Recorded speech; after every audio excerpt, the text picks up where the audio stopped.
So this is the subject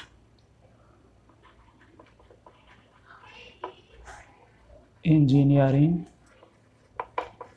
drawing second. In last semester we discussed about engineering drawing first, in which we know that how to make drawings of various parts, their first angle projection method, third angle projection method, front view, side view, top view, etc., etc. So in this ED2, the first chapter is assembly drawing. Assembly drawing. अब इस assembly drawing में क्या होता है कि कोई machine, जैसे हम जानते हैं कोई मशीन या ऑब्जेक्ट कई सारे पार्ट से मिलकर के बना होता है. तो अगर हमें उस मशीन के पार्ट्स खोल करके अलग अलग दे दिए जाएं और उन पार्ट्स को असेंबल करके एक ऑब्जेक्ट बनाएं और फिर उस ऑब्जेक्ट का फ्रंट व्यू, साइड व्यू और टॉप व्यू, वेरियस व्यूज़ बनाएं, तो उसे असेंबली ड्राइंग कहते हैं. तो इस तरह से ड्राइंग दो तरह की हो गई. Number 1 detail drawing and number 2 assembly drawing.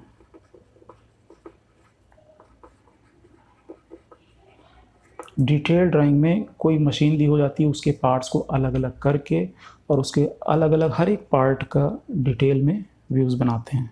जबकि असेंबली ड्राइंग में इसका जस्ट अपोजिट है. हमें कई सारे पार्ट्स दिए होते हैं, उन पार्ट्स को असेंबल करके पूरा कंप्लीट ऑब्जेक्ट बनाते हैं और फिर उस ऑब्जेक्ट के वेरियस व्यूज़ बनाते हैं. तो इन पार्ट्स को असेंबल करने की जो विधि होती है उसको हम लोग फास्टनिंग बोलते हैं. फास्टनिंग. फास्टनिंग दो तरह की होती है. Number 1 temporary fastening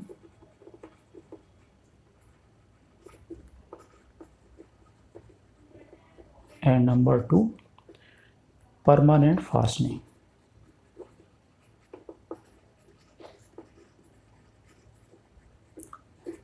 temporary fastening में किसी मशीन के दो पार्ट्स को हम इस तरह जोड़ते हैं कि उसको आसानी से अलग अलग कर सकें.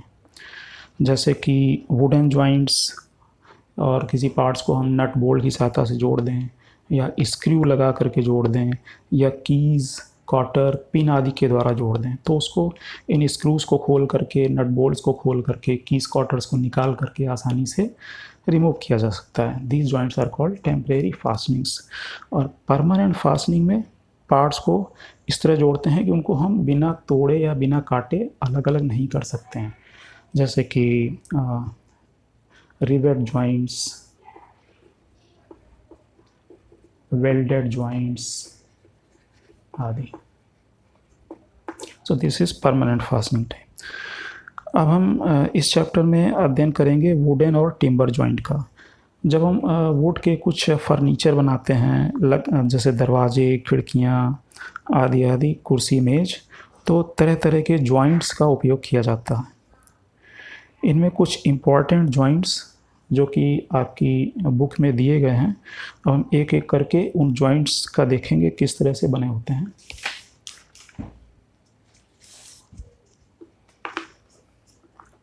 सो फर्स्ट ऑफ ऑल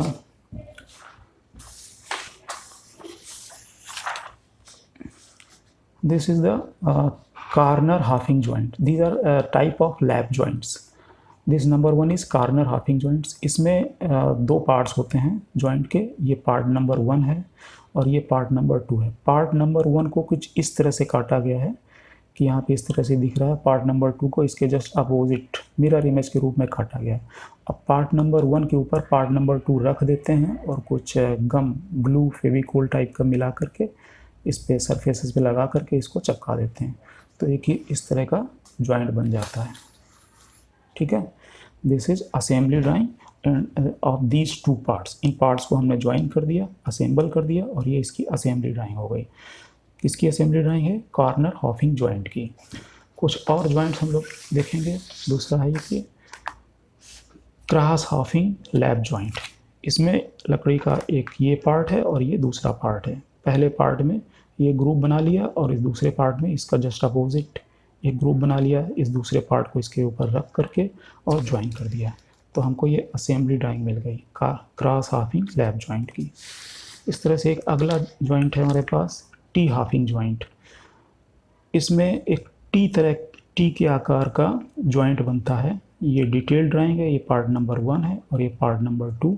जब इस पार्ट नंबर 1 के ऊपर पार्ट नंबर 2 को रख देते हैं, ज्वाइन करते हैं, तो ये इसकी असेंबली बन जाती है। This is called T halving joint.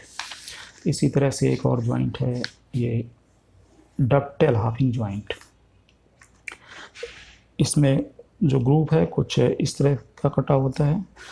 इस जॉइंट को हम इस डायरेक्शन में इधर को खींच करके निकाल नहीं सकते हैं, इसको ऊपर की साइड में खींच करके निकाल सकते हैं, बट ये इधर इसमें इधर साइड में और इधर साइड में हम टेंसाइल फोर्स अप्लाई कर सकते हैं, जो कि इस टी हाफिंग जॉइंट में अप्लाई नहीं कर सकते थे। अप्लाई कर सकते हैं बट ज़्यादा नहीं। Next type of joint is bridal joint. ये एक तरह का मेल और फीमेल टाइप का जॉइंट होता है। मेल पार्ट है, फीमेल पार्ट है, फीमेल पार्ट में मेल पार्ट फंस जाता है स्लॉट में। ये पार्ट 1 है, पार्ट 2 है और एक ये फाइनल जॉइंट बन जाता है ये असेंबली। इसी तरह से डबटेल ब्राइडल जॉइंट है। इसमें जो पार्ट है कुछ इस तरह से कि ये इधर से अंदर इंसर्ट हो सकता है, लेकिन ये जब जॉइंट हो जाता है तो इसको आप ऊपर की डायरेक्शन में और इधर नीचे की डायरेक्शन में खींच नहीं सकते हैं, इधर ये टेंसाइल फोर्स लेता है। There is another joint T bridle joint. There are throw mortise and tenon joints. These are similar type of joints. आप एक एक जॉइंट्स बना करके देखिए और उनको स्टडी कीजिए। तो अब हमारे पास एक एग्जांपल है जो कि आपको करना है। ये एग्जांपल इसका आप एक स्क्रीनशॉट ले लीजिएगा। इसमें है कॉर्नर हाफिंग जॉइंट का एग्जांपल है ये। इसके पार्ट्स दर्शाए गए हैं जिसकी डायमेंशंस दी हुई हैं और आपको इसको पार्ट्स को असेंबल करके फ्रंट व्यू बनाना है, टॉप व्यू बनाना है और एंड व्यू बनाना है। इसकी डायमेंशंस जैसे ये दी हुई है, इसकी थिकनेस है 16 mm, चौड़ाई है 35 mm। ये पार्ट ए है, पार्ट बी है। Different dimensions are given. इसका स्क्रीनशॉट ले लीजिए और assembly drawing front view, top view और एंड व्यू बनाइए। दूसरा एग्जांपल जो आपको करना है वो है ये एक टी हाफिंग जॉइंट का एग्जांपल दिया हुआ है। इसमें पार्ट 1 और के डायमेंशंस दी हुई हैं 40 mm, 130 mm एक्सेट्रा, और पार्ट 2 की डायमेंशंस दी हुई हैं। इसको भी आपको असेंबल करके और डिफरेंट व्यूज़ बनाने हैं, फ्रंट व्यू, टॉप व्यू और साइड व्यू।